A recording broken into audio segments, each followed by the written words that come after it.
D'Lo Brown.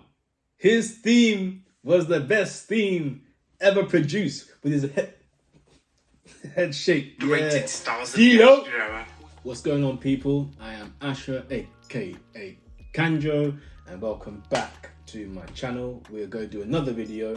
This time it's going to be 10 most random, unnecessary WWE returns ever.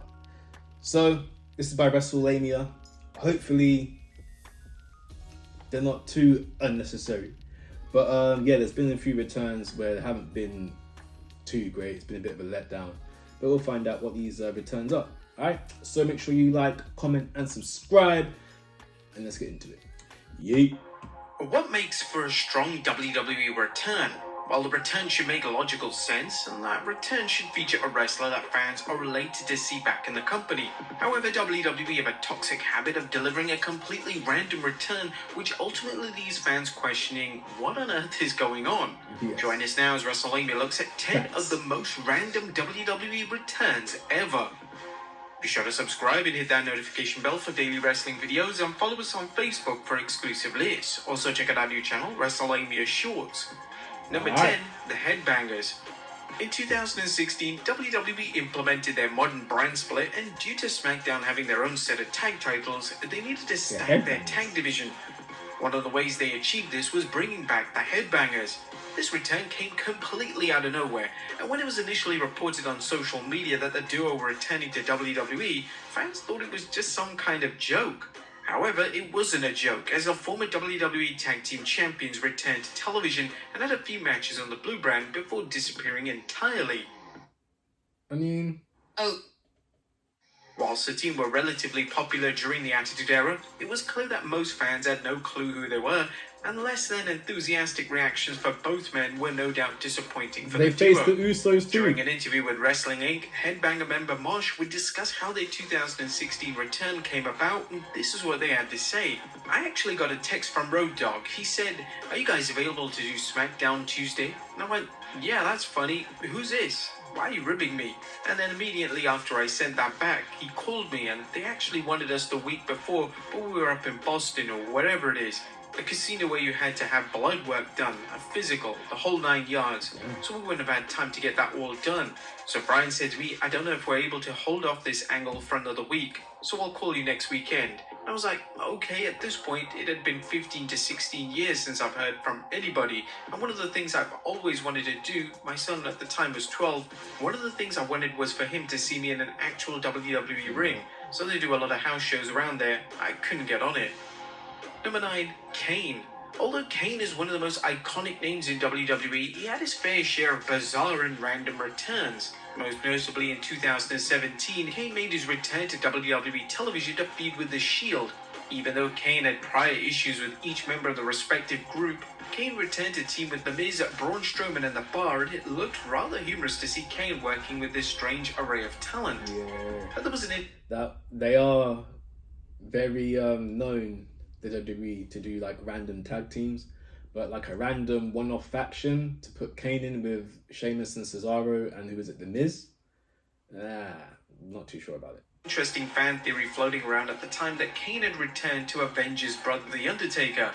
Roman Reigns had just defeated the Dead Man months prior to Kane's 2017 return, so it would have made for a compelling story arc to see Kane attempt to extract some revenge. Number 8, Tatanka. I remember this.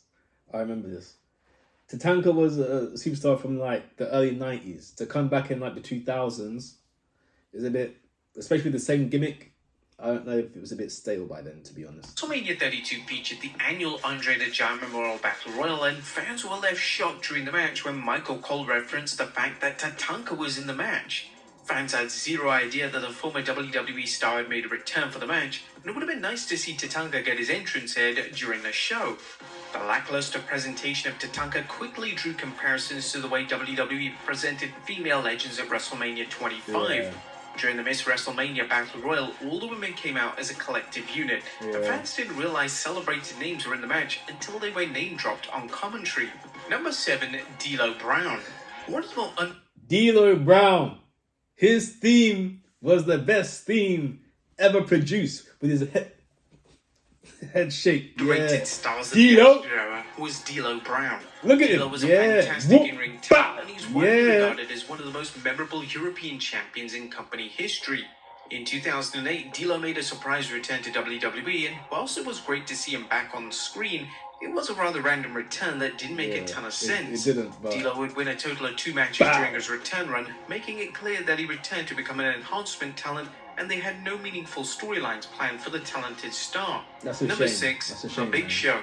The former WWE champion Big Show has had a Big Show's had random returns, random face turns, random heel turns. The guy's just a big old turn himself. habit throughout his career of making unexpected returns. The most random return of his career no doubt came in 2020 when he challenged new WWE champion Drew McIntyre immediately after the main event of WrestleMania 36. So that means the Big Show headline WrestleMania 36 with Drew McIntyre for the WWE Championship.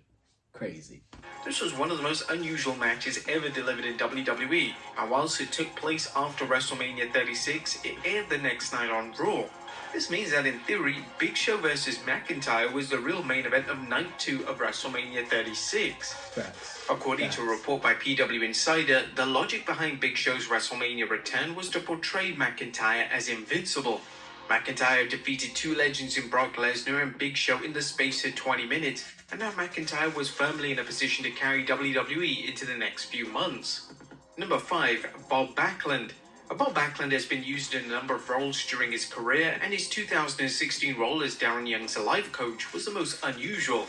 Backlund's comeback was completely out of the blue, but the idea was evidently to try and get Young over. Backlund and Young would take part in various vignettes, but this did little to get Young over as fans were confused as to how they were supposed to react. On TV, the two had little chemistry together as it was an odd mix of talent. WWE had previously done something similar with Backlund and Kurt Angle in 2000, and this also had rather negative results. Number 4, Gangrel and Viscera. When JBL and The Undertaker storyline Gangrel's theme. Banging. in 2004 was getting dull, WWE attempted to interject some life into the storyline by having a returning Gangrel and Viscera attack the Dead Man. It was explained that they were attacking their former Ministry of Darkness leader after being paid off by JBL.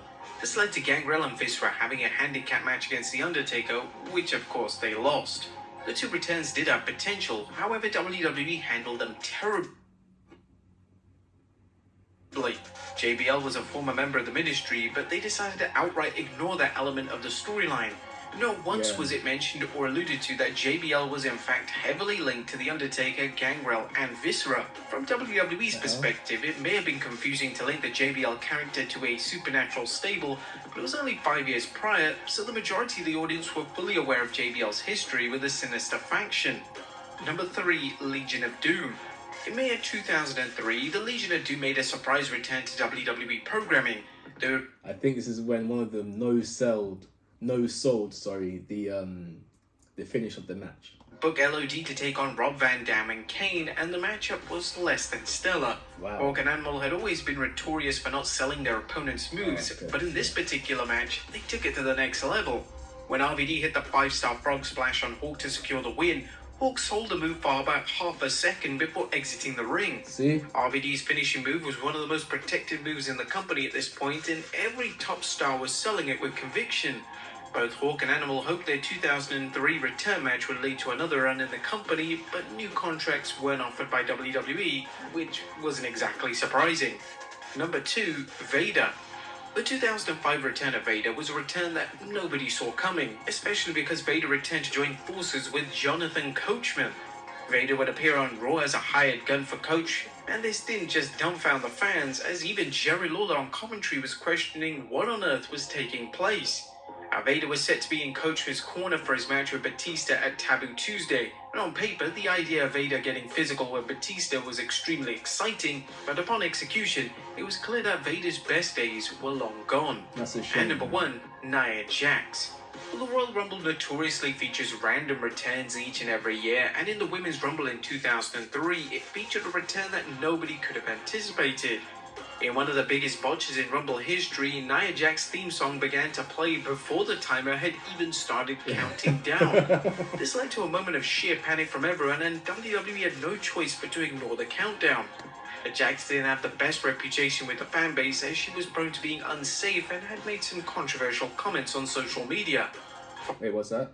All these mother effers saying I stand with Ukraine couldn't even stand for their own personal rights for 2 years because they were scared to breathe. Wow. Following the random return, it seemed like they were going to move forward with offering Jax a new deal, but nothing ultimately came from this. She would discuss how her 2023 return came about during an appearance on Ring the Bella. I said to myself, if they call me, I'll say yes. That's if they call me. It was 2.5 weeks before the Rumble. I was in California at my mum's house. I wasn't expected to be back in Orlando or get in the ring. I didn't have any gear, nothing.